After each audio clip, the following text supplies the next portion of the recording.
Shalom, bien-aimés, cela me fait plaisir de nous avoir encore aujourd'hui.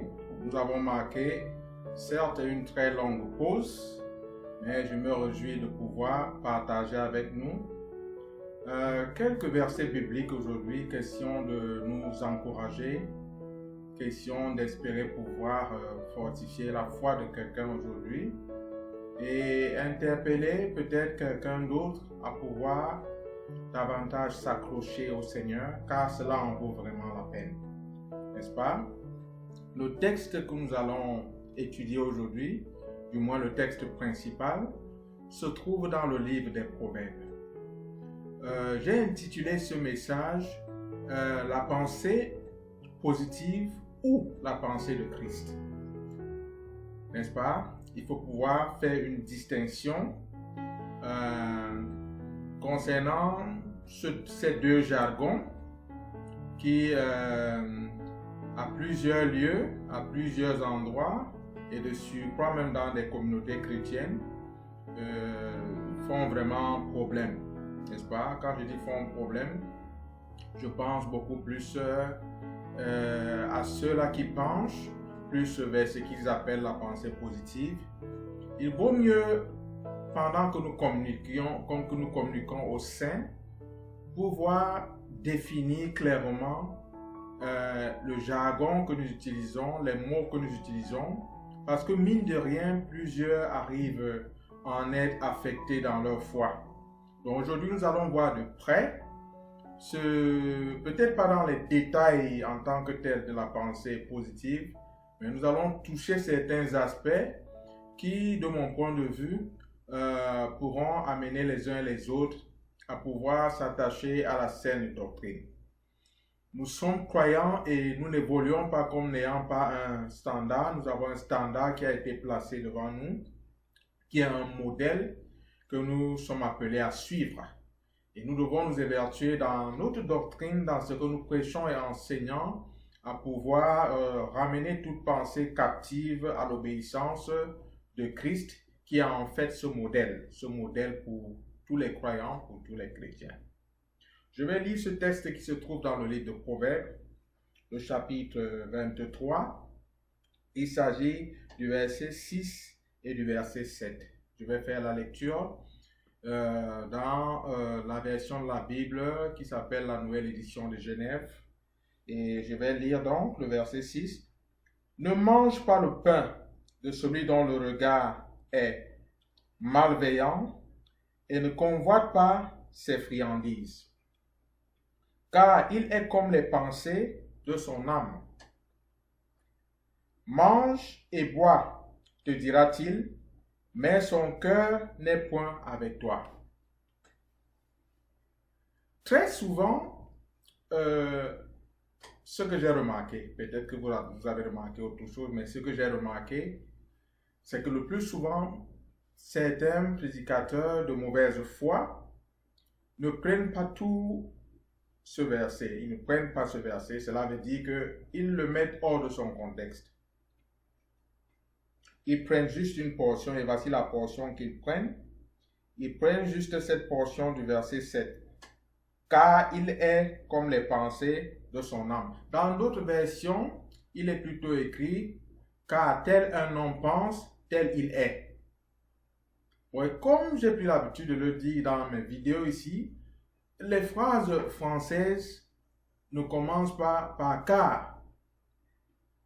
Lorsque nous voyons car quelque part, essayons de lire les versets précédents, ou bien le verset précédent, ou la phrase précédente, ou bien le morceau de phrase qui a précédé. Parce que car ici connote ou bien dénote une conclusion, une implication. Et il vaut mieux prêter attention à ces détails. Ce n'est pas un cours de langue française parce que mon français lui-même n'est pas aussi bon que ça, mais j'ose croire que j'ai, par la grâce de Dieu, la compréhension de certains textes bibliques et c'est ce que je voudrais partager avec nous.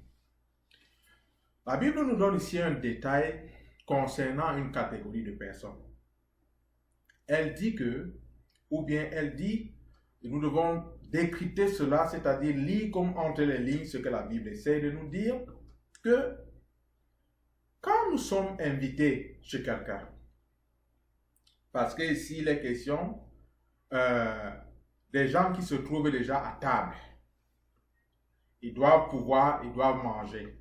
Et je suppose que ils ont été invités chez quelqu'un. La Bible nous dit que, ou bien elle nous fait voir que, il faut garder l'œil ouvert, il faut bien regarder les yeux de celui qui t'invite à manger chez lui. Parce qu'au travers de ses yeux, tu peux discerner sa malveillance. Lisons attentivement. Ne mange pas le pain de celui dont le regard est malveillant. Donc on peut facilement percevoir un regard malveillant. Il y a un adage qui nous dit que les yeux représentent ou bien sont la porte de l'âme.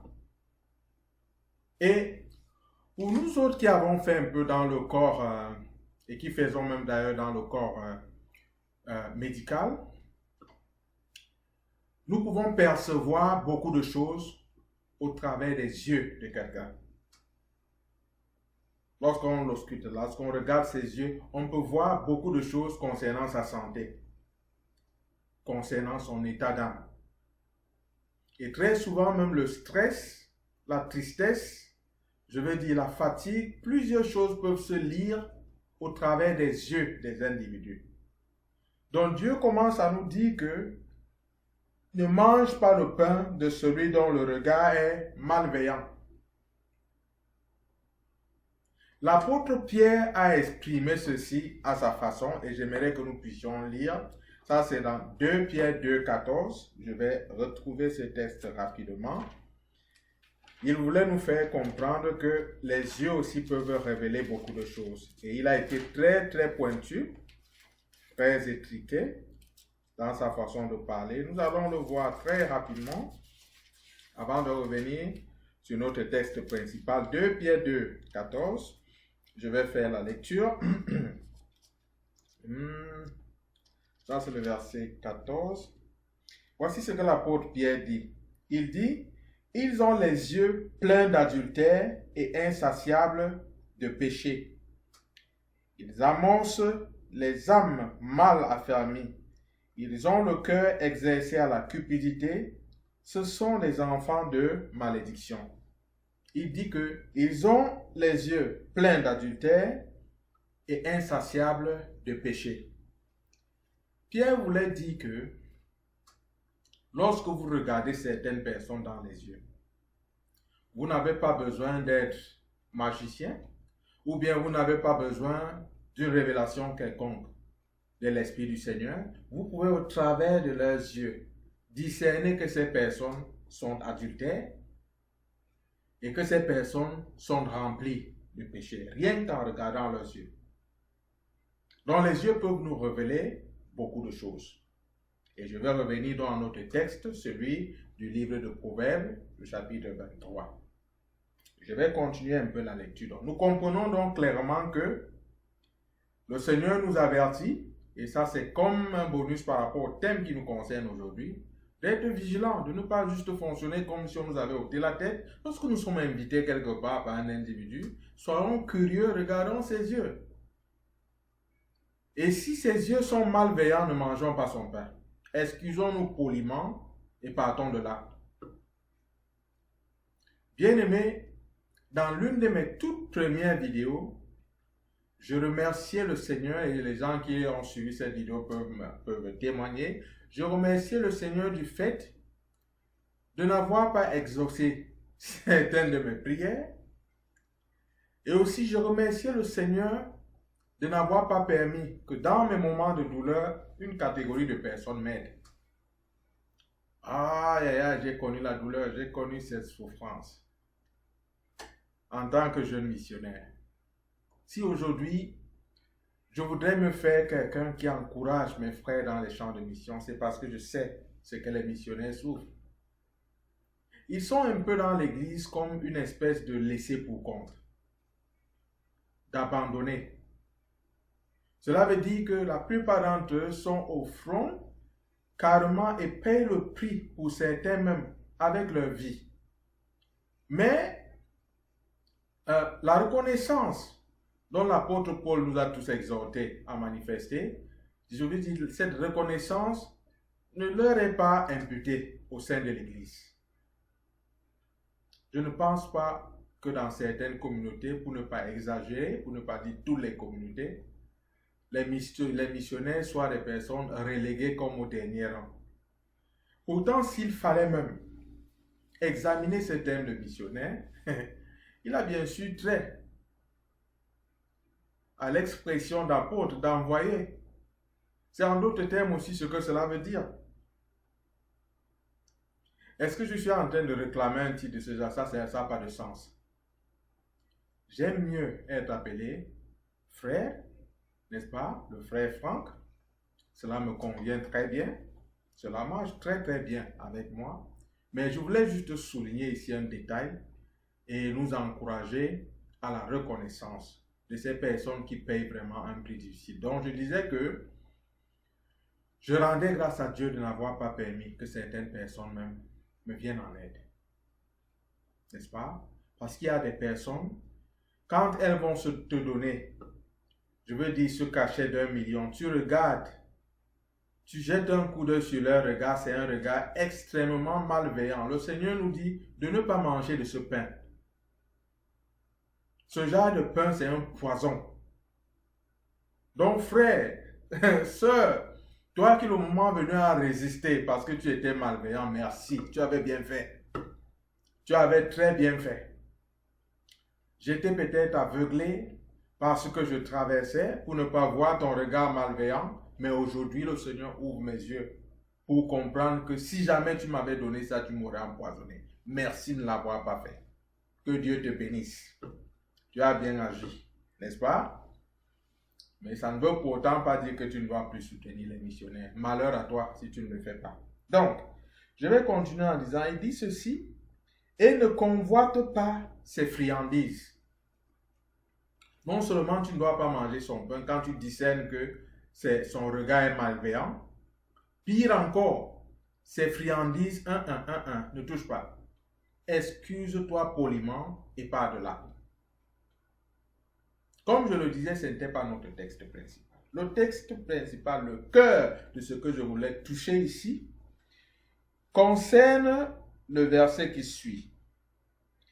Car il est comme les pensées de son âme. Dans d'autres versions, car un tel homme pense, tel il est. Et ça peut se généraliser à tous les hommes. Tel un homme pense, tel il est. Alors, plusieurs personnes, partant des prédicateurs évangéliques, jusqu'à même certains gourous des religions hindoues, se sont appuyés sur ce texte pour dire que si tu changes ta façon de penser, alors tu changes ta destinée. C'est très flatteur, n'est-ce pas? Et ça semble même très logique. Mais je voudrais nous dire ici que lorsqu'on parle spirituellement, tout ce qui est logique n'est pas forcément vrai. Ou bien tout ce qui est logique n'est pas forcément la vérité. Je vais m'expliquer sur ce texte. Vous savez, s'il fait évaluer le nombre de théories qui ont été écrites concernant cette façon de réfléchir, que je vais appeler ici la pensée positive, n'est-ce pas? Et je vais la décrire tout à l'heure. S'il fallait évaluer le nombre de livres qui ont été écrits concernant la pensée positive, bien aimé, je pense qu'on aurait des conteneurs et des conteneurs pleins de livres et pleins d'idées venant des sources dont vous ne pouvez pas vous imaginer. De gauche à droite, d'autres issus même du très fond des confins sataniques concernant la pensée positive. Donc, qu'en pensez-vous? Si on vous mettait par exemple dans l'espace, certains vont me comprendre ici, certains ne vont pas me comprendre, mais peu importe. Si on vous plaçait dans l'espace où vous n'avez aucune orientation, Pourquoi même ai-je parlé de l'espace? Disons qu'on vous place au milieu de l'océan, au bon milieu de l'océan, où vous ne pouvez pas voir de rive quelconque. Vous ne pouvez pas voir la rive. Vous êtes au milieu, vous ne voyez que de l'eau. Vous n'avez pas de boussole. Et on vous demande donc d'aller au nord. On vous dit que mon ami, votre voie de salut, c'est que vous alliez au nord. Vous regardez le ciel, il est nuageux. Vous ne pouvez pas discerner où le soleil s'est levé et où est-ce qu'il est en train de se coucher. Le ciel est couvert et vous devez aller au nord. Dites-moi quelle est la décision, quelle est la direction que vous allez prendre. L'océan en question aujourd'hui, comme l'espace d'air dont j'ai voulu faire mention et dont j'ai mis de côté, représente cette pléthore, cette foule de livres et d'idées qui ont été injectés dans cette pensée. Du fait que si quelqu'un arrive à changer sa façon de penser, alors cette personne va changer sa destinée. Bien, admettons que vous vouliez changer votre façon de penser. Au milieu de toutes ces idées qui ont été injectées dans le monde entier, quelle est l'idée que vous allez prendre pour changer votre pensée? Ça, c'est la première question. La deuxième question, est-ce que vous avez vraiment les capacités de changer votre pensée? Avez-vous vraiment ces capacités? Ouais, ces questions que je pose peuvent sembler peut-être stupides pour quelques personnes, et je suis sûr elles seront sensées, elles seront raisonnables pour quelques autres. Et ce résidu pour lesquels ces pensées seront raisonnables me suffisent. Je suis d'accord avec ça, je ne m'en plains pas. Quelle idée choisirez-vous? Vous voyez, quand on commence à vouloir bâtir les choses sans le Christ, c'est très facile de verser dans toute espèce de confusion. Oui, tel un homme pense, tel il est. Ça, c'est vrai. Mais qu'est-ce que tu vas donc choisir comme pensée? N'est-ce pas? Ce sont des questions qu'il faut vraiment se poser. Il ne faut pas les traverser comme si, je ne sais pas moi quoi, on avait tout compris de cela. Il faut se les poser de manière objective. Il faut se poser ces questions de façon objective. Vous voyez, dans la parole de Dieu, la Bible, pour ce qui concerne le chrétien, est-ce que vous savez que même les œuvres que Dieu nous appelle à pratiquer ont été choisies et créées d'avance? Dieu n'est pas le genre de personne à appeler ses serviteurs et à les faire naviguer à vue, les jeter dans une mer d'océan sans aucune boussole, avec un ciel couvert et leur demander d'aller au non, non. Non. Même les œuvres qu'en tant que chrétiens, les bonnes œuvres que nous sommes appelés à pratiquer ont été créées d'avance. Je voudrais que nous puissions lire cela dans le livre d'Éphésiens, le chapitre 2, le verset 10. Je vais trouver cela aussi. Donnez-moi le temps rapidement. Éphésiens 2, 10. Je suis à la page. Éphésiens, le chapitre 2, le verset 10, nous dit que car nous sommes son ouvrage, ayant été créés en Jésus-Christ pour de bonnes œuvres que Dieu a préparées d'avance afin que nous les pratiquions. Les bonnes œuvres que Dieu a préparées d'avance afin que nous les pratiquions. Ça veut dire que toi et moi en tant que chrétiens, nous n'avons pas d'autres bonnes œuvres à inventer. Dieu les a initiées et il les a créées d'avance et il nous a donc dit, bon, voilà ces bonnes œuvres-là, pratiquez-les.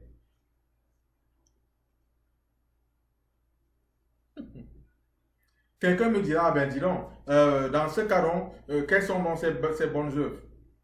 Et je te répondrai de manière générale, regarde la vie de Jésus-Christ. Regarde ce que Jésus a fait et fais la même chose. C'est ça à quoi le Seigneur nous appelle. Et si vous voulez quelques détails, et je vous assure, la liste n'est pas exhaustive, je pourrais vous dire ceci. Visitez le prisonnier, habillez celui qui manque de vêtements ou bien le pauvre, donnez à manger à celui qui a faim, n'est-ce pas? Et assistez le malade. Et la liste n'est pas exhaustive, il y a toutes ces bonnes œuvres, le Seigneur les a pratiquées. Nous sommes appelés à les pratiquer. Dieu a créé à l'avance ces bonnes œuvres pour que nous les pratiquions. Donc cessons de jouer à l'ignorant. Tout ce que le Seigneur attend de nous a été créé à l'avance. N'essayons pas d'inventer quoi que ce soit. Le côté qui me choque le plus, n'est-ce pas, dans cette affaire de tel un homme pense, tel il est, et dont plusieurs en profitent pour développer toute une théorie sur la pensée positive, c'est que quelques-uns, et même des prédicateurs de renom, ont fait des déclarations à ce sujet qui m'ont carrément renversé. Quelqu'un te dit que tu es pauvre simplement parce que dans ta tête, tu as conçu que tu es pauvre. Et que s'il veut devenir riche, commence à penser que tu es riche. Et certains à proclamer que tu es riche. Je vais un peu décevoir quelques personnes et choquer quelques-unes pour dire ceci. Tu n'as pas besoin de devenir croyant ou chrétien pour être riche. Je vais vous nommer quelques manières ici de pouvoir s'enrichir, de pouvoir être riche. Tu peux devenir un bon voleur, braqueur de banque, tu seras riche. Si tu es bon dans cela. Premier truc, donc voleur. Si tu es un bon escroc, très bon dans ça, tu seras riche. Si tu es même une prostituée, bien développée dans ton art de prostitution, tu peux t'enrichir. N'est-ce pas? Il y a plusieurs autres manières. Tu peux même devenir carrément ministre du pays duquel je suis originaire. Tu seras aussi riche. Parce que leur histoire, comme je vous dis de là où je viens, montre que presque tous ces gars ne sont que des brigands, des bandits, des détourneurs de fonds publics. Des voleurs. Une bande de brigands qui se repaissent carrément de tout le revenu, les revenus des contribuables. Ils sont riches. Personne ne va nier. Certains sont riches à hauteur de plusieurs milliards de francs CFA. Certains à hauteur de plusieurs dizaines ou bien dizaines de milliards de dollars. Une bande de brigands. Et vous ne pouvez pas nier, ces personnes sont riches. Donc il y a plusieurs façons de s'enrichir. Vous pouvez être un bon escroc, comme il y en a, même dans le corps du Christ. D'excellents escrocs. Et vous serez riche. N'est-ce pas? Donc vous n'avez pas forcément besoin, je veux dire, d'être croyant chrétien pour être riche. Bill Gates n'est pas chrétien. Bill Gates est riche. Le gars de Facebook là, je ne sais pas s'il est chrétien, mais il est riche. Bon, il y a une autre manière aussi d'être riche dont recommande la Bible. La Bible nous fait comprendre que tout travail procure de l'abondance. Vous pouvez aussi être riche en travaillant honnêtement. Dieu aime l'honnêteté. Même si vous êtes païen et que vous êtes honnête, Dieu honore l'honnêteté. Il peut vous faire prospérer. N'est-ce pas? On peut être riche aussi en héritant. Tu peux être héritier et être riche. N'est-ce pas? Je ne voudrais pas parler des roues de la fortune ou de quoi que ce soit. Il y a plusieurs façons de s'enrichir. Pour ne citer que ces façons-ci de s'enrichir, il y en a plusieurs. Tu peux être aussi riche en trafiquant les tiens dans des trucs ésotériques. Je crois que plusieurs savent bien de quoi je parle. Et tu vas t'enrichir. Mais la Bible nous dit aussi que seules les bénédictions de l'Éternel enrichissent et il ne les fait ou bien il ne la fait suivre d'aucun chagrin.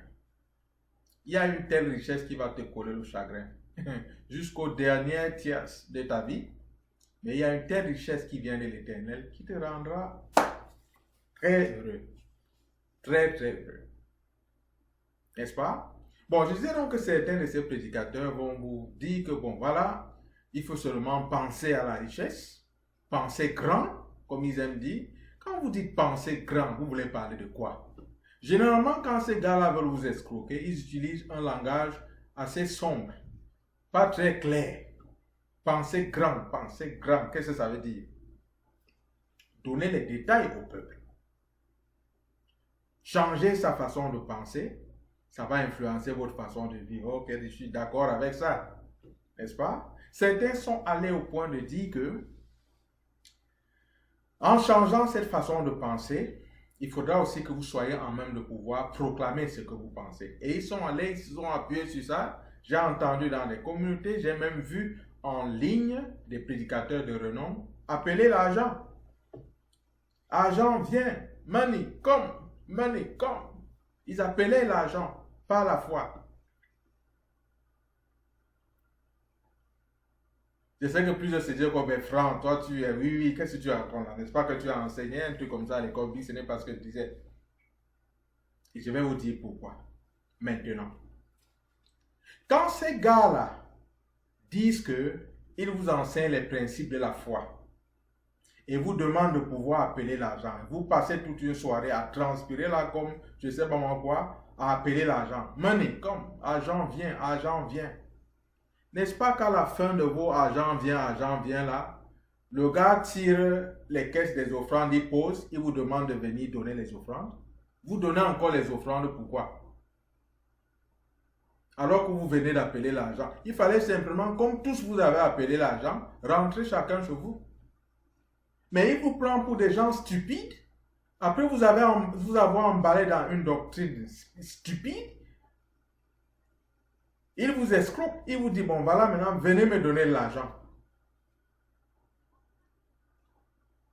Après vous avoir escroqué, il va s'acheter peut-être son jet privé et il va continuer les semaines d'après à vous emballer dans des stupidités de ce genre. Question de pouvoir entretenir ces jets parce que ces conneries-là s'entretiennent. Il faut pouvoir payer les droits d'aéroport, il faut pouvoir payer tel, et ça s'élève à hauteur de dizaines, de centaines de dollars. C'est des choses élevées, c'est des choses qui coûtent. Et c'est vous qui payez ces factures. Donc quand vous entrez, je ne sais pas moi quoi, cela me fait mal. Et je prie que de plus en plus, les chrétiens aient un élan de réveil. Nous avons un exemple devant nous. L'exemple, c'est Christ. Ce n'est pas Pierre, ce n'est pas Paul, ce n'est pas votre apôtre ou ce n'est pas n'importe qui. L'exemple, c'est le Seigneur Jésus. Je me serais attendu après que vous ayez appelé cet argent-là. Qu'ils disent que bon, comme on a suffisamment appelé, rentrez à la case et que chacun en arrivant à la case, bon voilà, quelques jours après, vous allez trouver cet argent un peu de partout. Moi aussi, comme j'ai appelé dans l'église, je vais trouver. Non, bien aimé, ça ce n'est pas l'enseignement biblique. Ça c'est de la pure sorcellerie qu'on vous enseigne. N'est-ce pas? C'est un jeu de dupes, un jeu de stupides. Hein? Dans lequel c'est vous le dindon, n'est-ce pas? Vous êtes le dindon, on vous tombe tout le temps. Si la chose était autant pertinente, pourquoi est-ce que le Seigneur Jésus lui-même ne l'a pas enseigné? N'est-ce pas? Tout travail procure de l'abondance. On n'a pas besoin d'enseigner aux gens des doctrines des démons pour les amener à pouvoir donner dans l'église. Prenez simplement le tronc et donnez.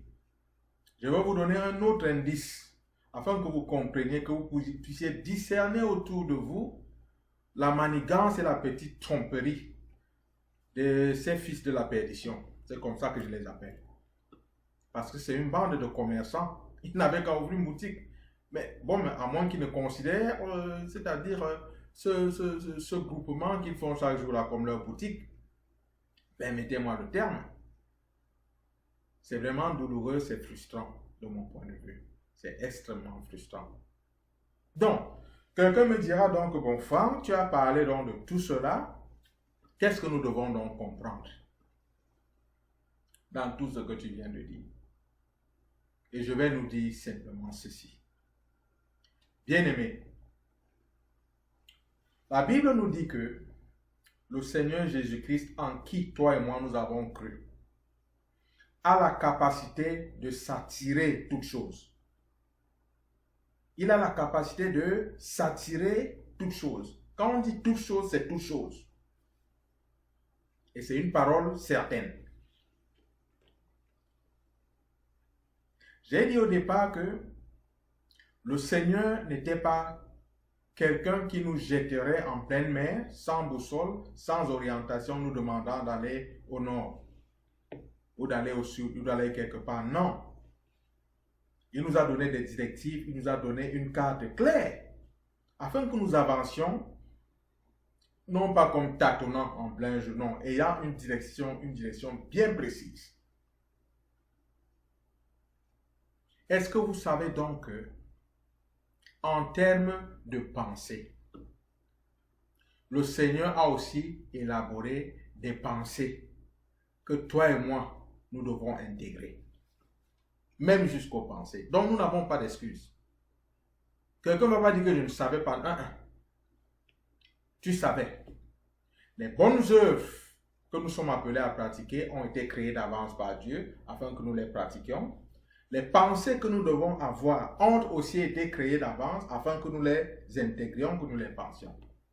Quelqu'un me dira, ben Franck, si tu parles donc ainsi, montre-nous cela dans les textes bibliques. Il n'y a pas de problème, nous allons voir le livre d'Éphésiens, le chapitre 4, le verset 8, de Philippiens 4, 8. On va lire cela très rapidement. Et après quoi, toi et moi, nous allons tirer une petite conclusion. C'était une petite exhortation que je voulais nous donner aujourd'hui. Donc, Philippiens, le chapitre 4, le verset 8. Je vais faire la lecture. Au reste, frères, que tout ce qui est vrai, tout ce qui est honorable, tout ce qui est juste, tout ce qui est pur, tout ce qui est aimable, tout ce qui mérite l'approbation, ce qui est vertueux et digne de louange, soit l'objet de vos pensées.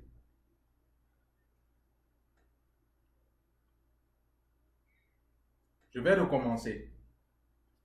Au reste, frères, que tout ce qui est vrai, tout ce qui est honorable, tout ce qui est juste, tout ce qui est pur, tout ce qui est aimable, tout ce qui mérite l'approbation, ce qui est vertueux et digne de louange, soit l'objet de vos pensées.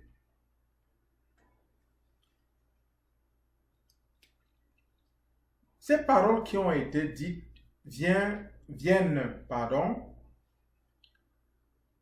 d'un homme qui a eu une certaine expérience avec le Seigneur Jésus et qui, dans ce texte spécifiquement, nous fait comprendre qu'il parle comme par l'Esprit de Dieu. Et il nous donne donc ces différentes instructions. Lorsque nous lisons tous ces détails qu'il a donnés dans Philippiens 4, 8, nous nous rendons compte que il s'agit là même en fait la pensée de Christ. Toutes les pensées de Christ étaient vertueuses. toutes ses pensées étaient vraies, toutes ses pensées étaient louables, et ainsi de suite, ainsi de suite. Donc, lorsque ces gens-là vous disent que si vous changez votre pensée, alors vous allez changer votre futur ou votre destinée. Mais pourquoi ne vous disent-ils donc pas de changer votre pensée pour qu'elle ressemble à la pensée de Christ? Pourquoi forcément on doit toujours vous dire que il faut changer votre pensée pour vous enrichir? Il y a quelque chose de pas normal là-dedans. Quand je te dis de changer tes pensées pour que ces pensées ressemblent à la pensée de Christ, comme l'apôtre Paul nous demande ici par le Saint-Esprit, c'est parce que le chrétien a un but à atteindre.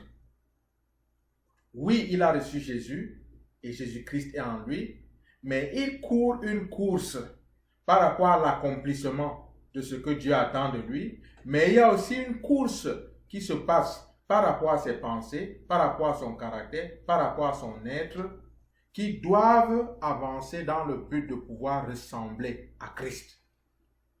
Pourquoi donc ne vous dit-on pas qu'il faut que vous ajustiez vos pensées afin que vos pensées ressemblent aux pensées de Christ? Pourquoi absolument on doit vous dire qu'il faut que vous pensiez à l'argent pour avoir l'argent?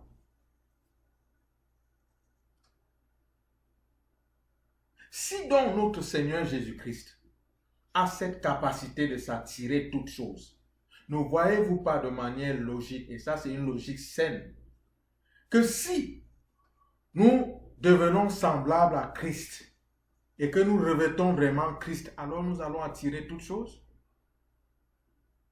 N'est-ce pas assez logique? Mais pourquoi trouver d'autres raccourcis? Pourquoi chercher des moyens détournés pour embrouiller le peuple de Dieu et garder son regard focalisé sur les choses qui vont plutôt anéantir son salut, anéantir sa marche avec le Seigneur Jésus?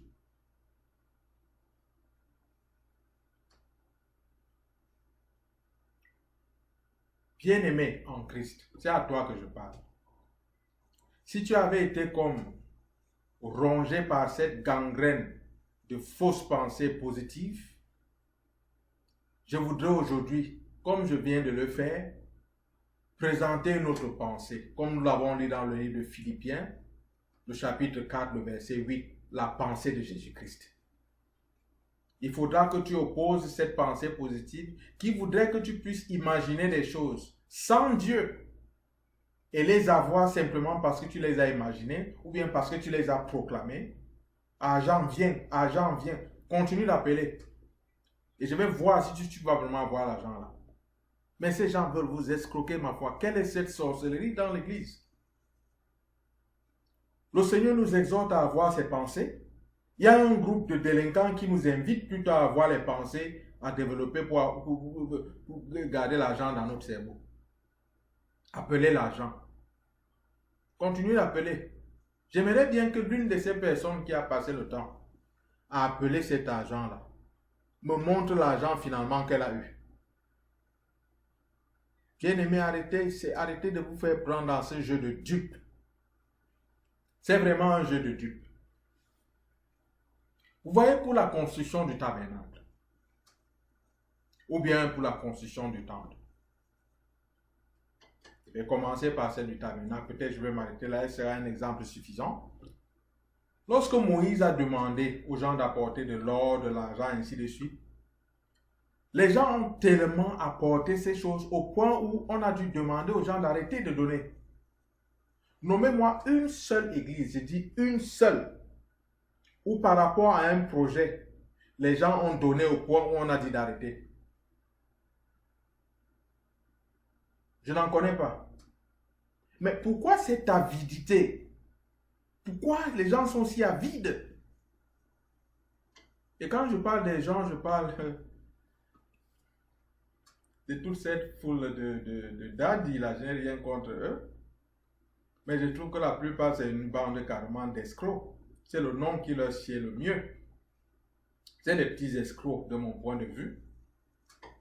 Et cela peut choquer qui ça va choquer, mais moi, c'est ce que je pense. Dieu n'a pas changé. Il faut qu'on cesse d'empoisonner le peuple de Dieu. L'idée de la pensée positive qui évolue sans les fondements de la Bible, qui tiennent et qui sont des colonnes solides. Cherchez premièrement le royaume de Dieu et sa justice et toutes choses vous seront données par-dessus tout. Ça, c'est un fondement solide. Il n'y a rien qu'on viendra me dire qu'il faut se mettre là et penser à l'argent, penser grand. Il n'y a rien qui soit plus grand que Jésus-Christ. Si on te dit penser grand, pourquoi ne pas dire penser Christ?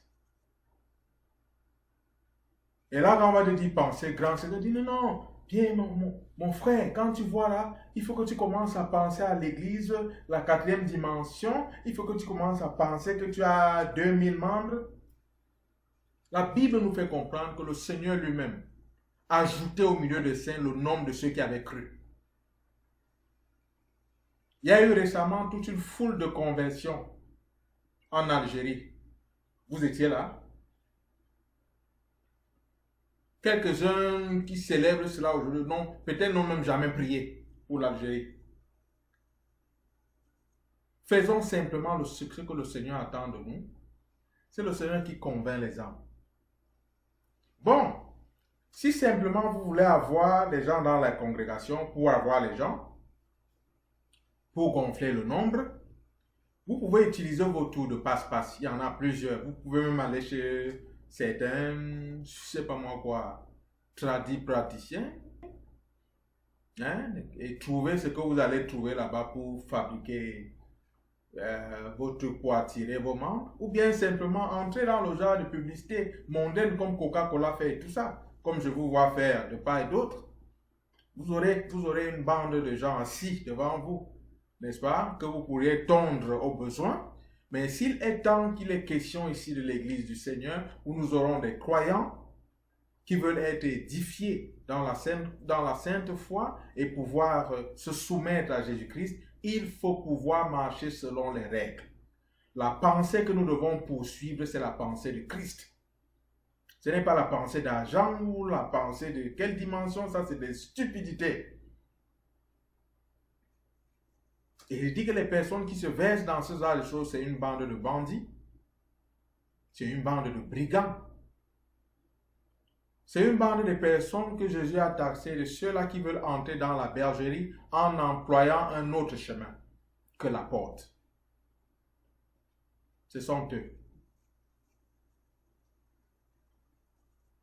Bien-aimés, je ne saurais arrêter cette portion de notre étude sans toucher le dernier point et sans inviter les gens qui ne connaissent pas le Seigneur Jésus-Christ à pouvoir s'engager avec le Seigneur Jésus. C'est bien de servir le Seigneur. N'est-ce pas? Dernière portion. Mange et bois, te dira-t-il, mais son cœur n'est point avec toi. Les gens qui ont ce regard malveillant. Si toi tu as endurci dans ton cœur et tu veux vraiment manger, moi si je remarque qu'il est comme ça, tu as un regard malveillant, même si j'étais en train de crever de faim, je préfère rentrer bourri de faim.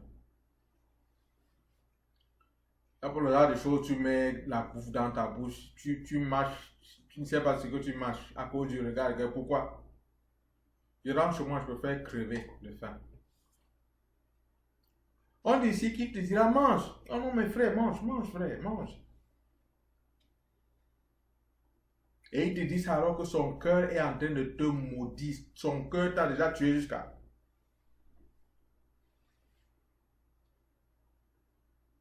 Une bande d'hypocrites. Une bande de personnes méchantes au sein de l'Église.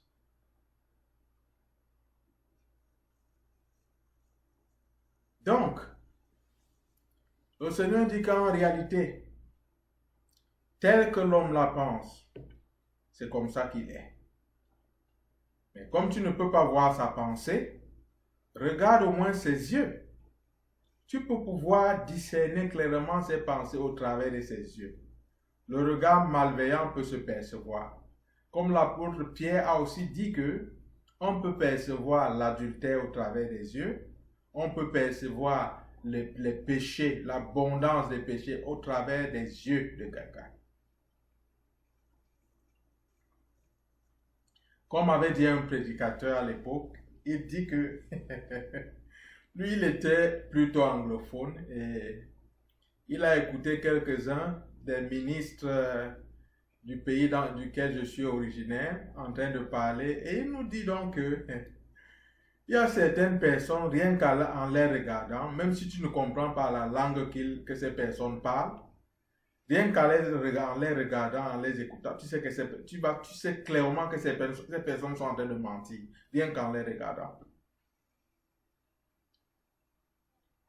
Tu vois, ces choses se perçoivent.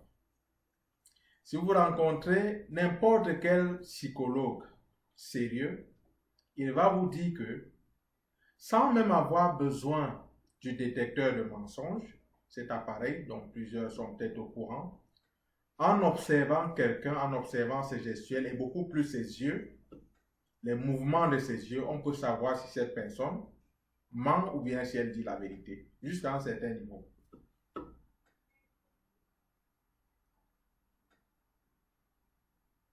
Donc, puisque vous ne connaissez pas la pensée de celui-là, regardez ses yeux. Si c'est un regard malveillant, si vous êtes à table, sachez être très courageux, excusez-vous poliment et partez de là. Je vais finir en disant ceci. Bien-aimés, la Bible nous fait comprendre que ceux-là qui bâtissent sans l'Éternel travaillent en vain. Si l'Éternel ne garde une maison, ceux-là qui veillent, veillent en vain. La Bible est claire là-dessus. N'est-ce pas?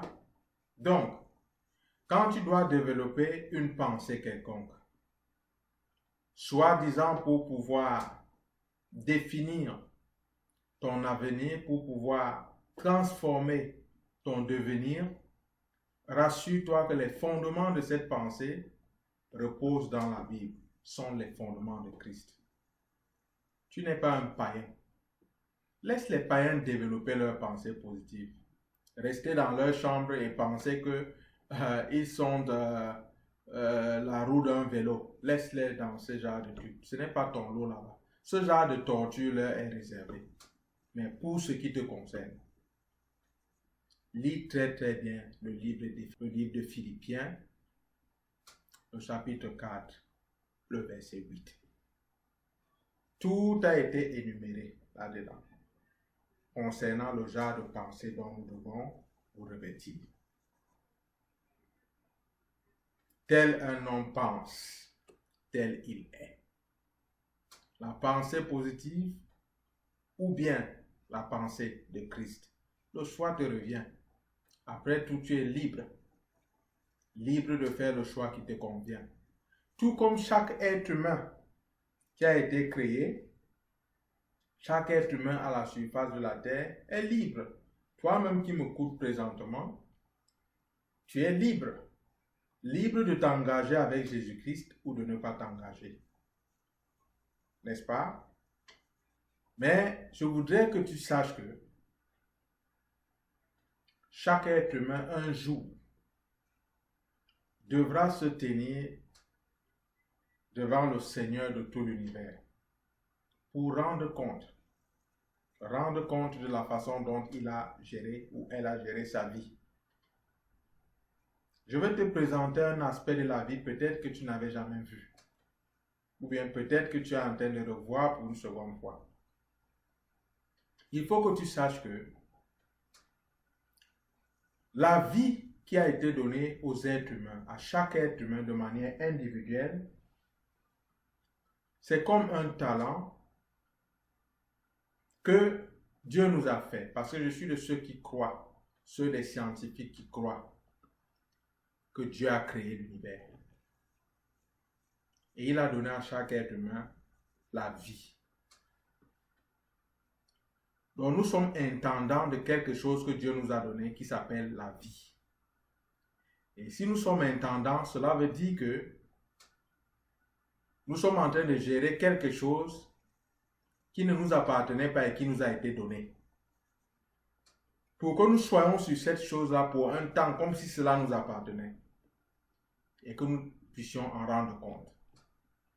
Je parle ainsi parce que tu le sais très bien que tu n'as pas demandé à être sur cette terre et tu es là. Et le moment venu de partir, tu vas partir. Qu'importe ce que tu utilises, tu vas partir. Cela veut dire en d'autres termes que la vie que tu as là ne dépend pas de toi. Tu es simplement intendant. Et la personne qui t'a donné cette vie, c'est Jésus-Christ. Et elle est revenue et elle t'a donné un seul test. Et le test en soi consiste en ce que, ayant entendu l'évangile, que soit tu puisses accepter qu'il vienne dans ta vie, cette vie qu'il t'a confiée, soit que tu le rejettes. Donc la balle est dans ton camp. Pour l'instant, tu es l'intendant. N'est-ce pas? Tu gères comme tu veux. Comme j'entends souvent des jeunes parler, certains jeunes, je peux faire ce que je veux de ma vie. C'est très très bien. Je m'étonne que quand le moment venu où la mort frappe à la porte là, pourquoi ne résistes-tu pas pour dire que la vie là est la mienne et tout? Tu pars. Tu finis par partir. Mais Jésus-Christ qui vient à toi, il ne vient pas te condamner. Il veut pouvoir te sauver de la gangrène qui a infecté tous les êtres humains, toute l'espèce humaine. Et cette gangrène-là a un nom, c'est le péché. Plusieurs prédicateurs contournent ce mot de nos jours. Mais je pense que c'est un mot qu'il faut répéter et répéter. Faire retentir afin que ce monde-ci soit conscient de cela. Et plusieurs rejettent et écartent ce mot, soit disant qu'il faut être tolérant. Rappelez-vous ce que le Seigneur Jésus-Christ a dit concernant la venue du Saint-Esprit. Il a dit que le Saint-Esprit convaincrait ce monde-ci de péché. Qui es-tu aujourd'hui pour venir dire que, parce que tu veux te montrer tolérant, tu vas enlever donc ce péché de l'équation, le mot péché de l'équation? Le Saint-Esprit va convaincre ce monde-ci de péché. Et nous qui avons été mandatés pour annoncer l'évangile, nous allons déclarer cela. C'est le péché qui t'éloigne de Dieu, mon frère. C'est le péché qui t'a rendu aveugle. Et Jésus-Christ peut venir dans ta vie pour changer cette vie, pour te redonner de l'espérance. Afin que le jour-là, au moment de rendre compte, que tu lui dises que je t'avais vraiment reçu dans ma vie. Et la vie que tu m'as donnée, je ne l'ai pas traînée dans la boue. Parce que t'ayant accepté, tu l'as rajeunie, tu l'as nettoyée. Et voilà cette vie. Regarde à quoi elle ressemble. Elle est propre parce que toi-même tu l'as nettoyée. Jésus veut te sauver. Il va enlever ce fardeau que tu traînes depuis longtemps. Il te demande une seule chose. D'ouvrir ton cœur et de l'accepter comme Seigneur et Sauveur personnel. Cet appel est lancé. Ne laisse pas cette journée s'écouler sans que tu n'aies pris cette décision. Que le Seigneur bénisse ta décision et que le Seigneur te fortifie. Que Dieu vous bénisse. C'était votre frère Franck. Shalom.